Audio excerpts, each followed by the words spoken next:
আসসালামু আলাইকুম, আশা করি সবাই ভালো আছেন। তো আমিও আছি আল্লাহর রহমতে। তো একটা জিনিস আপনাদেরকে বলি যে যাদের ভাই বোন আছে তাদেরকেই বলতেছি, দেখেন ভাই ঘুম থেকে ওঠার আগেই চাটা বানিয়ে ফেলছে আমার বোন। মানে এত ভালো, মানে ভাই বোনের সম্পর্ক কেমন দেখছেন? ভাইয়ের জন্য কত চিন্তা। পৃথিবীতে দুইটা সম্পর্ক সবচেয়ে বেশি খুবই ভালো, সেটা হচ্ছে বাবা মা এবং ভাই বোন। এই দুটো সম্পর্ক কখনোই মানুষকে কাঁদায় না, কখনোই মানুষকে করে না। তবুও আমি লাখ লাখ শুকরিয়া আদায় করি এমন বোন পাওয়ার জন্য, যে কিনা ভাইয়ের জন্য এত চিন্তা করে।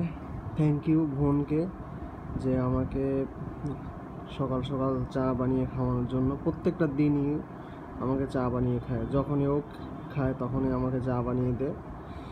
তো তার কাছে কি বলবো, অসংখ্য অসংখ্য কৃতজ্ঞ থাকি।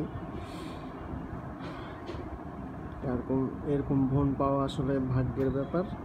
তো যাদের বোন আছে তারা অবশ্যই, ভাই বোন আছেন যারা, অবশ্যই তাদের দুজনকে খেয়াল রাখবেন, ভাই বোনের প্রতি, বোন ভাইয়ের প্রতি। এটাই।